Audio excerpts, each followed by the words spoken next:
everyone. Thank you for having me. And I am the Executive Director of Colins Hope. We're a Texas-based, so I see some people in the chat said they're from Texas. We are a water safety and drowning prevention nonprofit organization. A singular mission is to educate people to prevent drowning. So we are a partner of Swimply. We offer water safety resources. And so I am honored to be here today to talk to you all. I am also a Swimply fan. I tend to go to Swimply pools around Austin. And so I'm glad to be here. I don't have a lot of time tonight. So I want you all to know that you can reach out to me at colinshope.org. And my contact information is on the last slide. Should you have any further questions regarding water safety or pool safety. Okay, next slide, please. This was just basically what you're going to learn, basic water safety information, suggestions for how you can make your Swimply pool safer. I will never say safe because water is inherently dangerous. So you'll never hear me say safe, but you can do things to make your pool and the safer and the experience more enjoyable. And you'll learn about some resources that we have here at Colins Hope.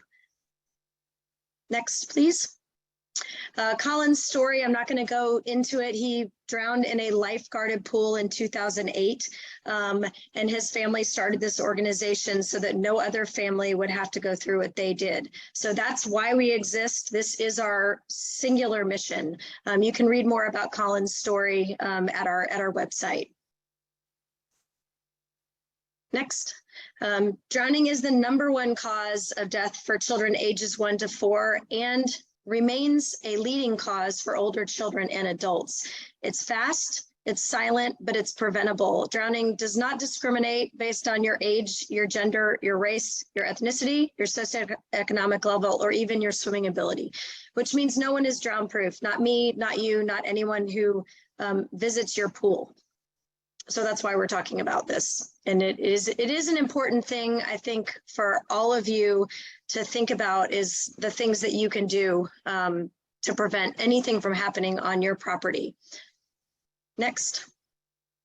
So that goes to, you can reduce the risk of a water-related incident or a drowning occurring in your pool. And I mentioned that I live in Texas, and in Texas, just looking at child fatal drownings, we lose 100 children on the average every year in our state to drownings, and over 50% of those are usually in pools, and a lot of them backyard pools. So the things that I'm about to go through very quickly are preventable. And so again, that is why we're here, and hopefully some suggestions that I'm about to go through, you can think about them, decide for yourselves if you want to do any or all of them, and know that we're a resource to help you if you want to do that.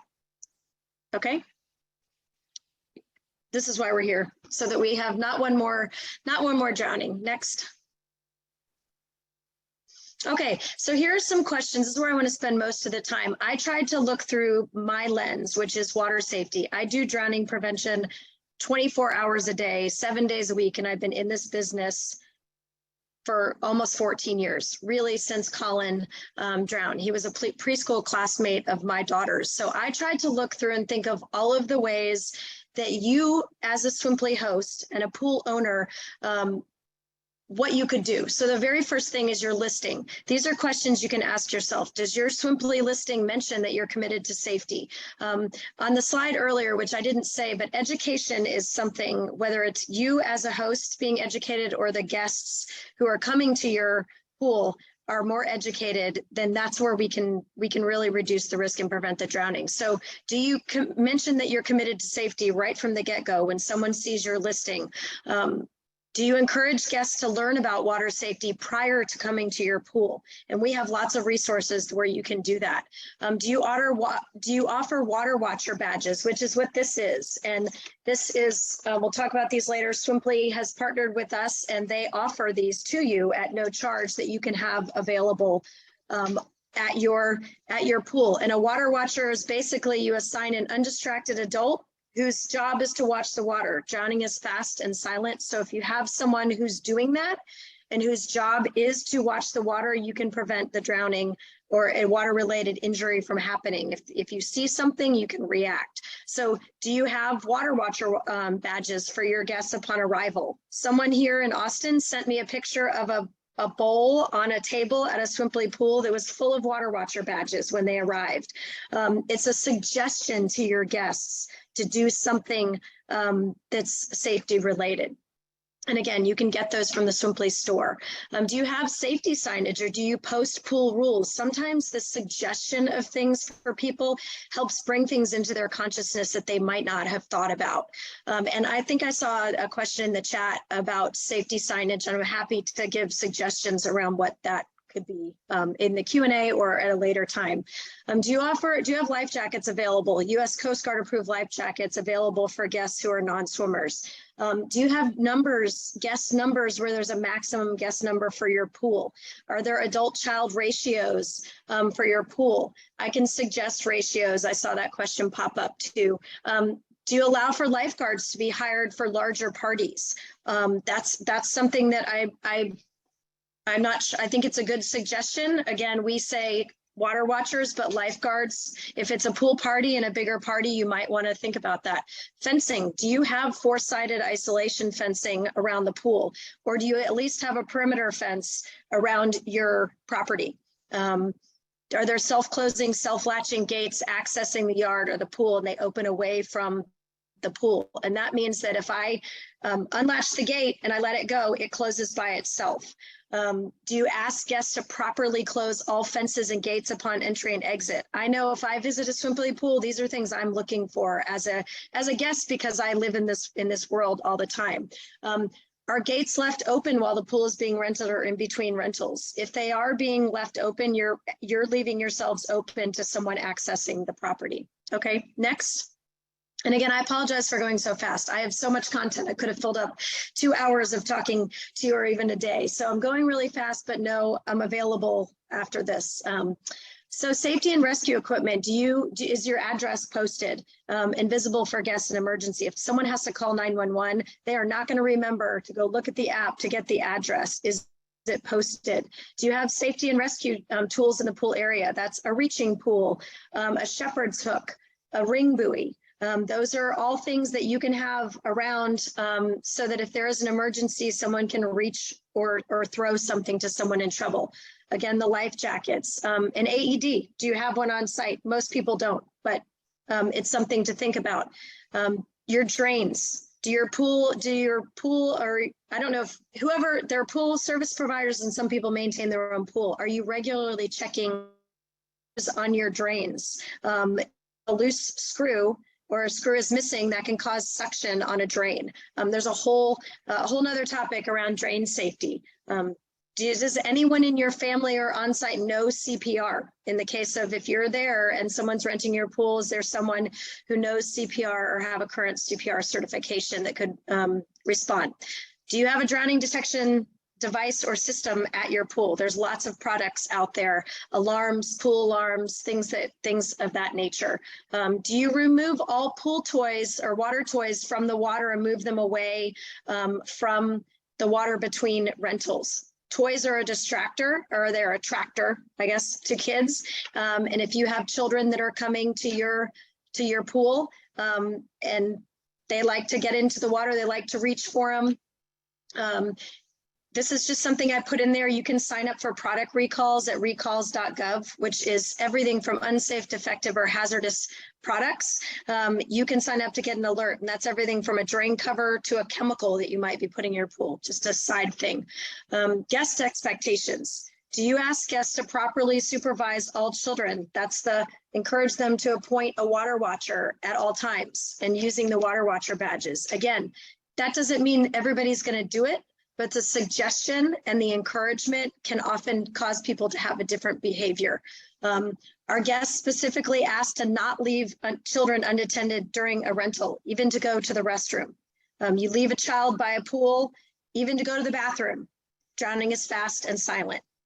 Okay, next, and I'm sure I'm almost out of time. At Colins Hope, really our hope is to educate parents, caregivers, adults, children, and people of all ages to create safer behaviors to prevent drowning. And as a host, as a Swimply host, you have the ability to impact every person who comes into your property and to your pool. You can educate them, and you can prevent these drownings or anything from happening by making an investment in wanting to learn more. Next. I'm not going to play this because I don't think I have time, but we'll get it. It's a PSA from our friends at Abby's Hope, another drowning prevention organization. And basically, it's a person on a cell phone who is talking while a child is in the pool, and the child basically starts drowning while she's on the phone because it's fast and silent. It's impacting. We don't have time. The message there is this is why we need water watchers. And this is why if you do nothing else differently after this presentation, please encourage your guests to appoint water watchers and use the tools that you're being offered by Swimply. Okay, next. These are just some examples of risky behaviors, a person on a phone, people enjoying their day and their food and all that stuff while they've got kids that are behind them in the pool. Everybody's back is turned. The other one is just an example of a water watcher who is actually doing their duty watching the water, which are safer behaviors. These are resources for you. There's an example of the water watcher, the water guardian bracelets that are in the Swimply store. As well, we have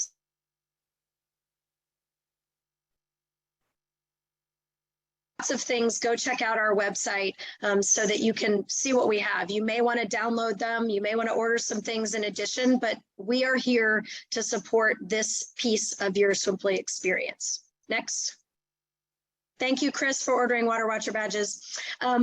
So that's our website, colinshope.org. We just launched a brand new website, drowningispreventable.org. That is aimed at child education. So it has an evidence-based water safety curriculum that we've developed over the last decade that people can go on and use. So those are our two websites.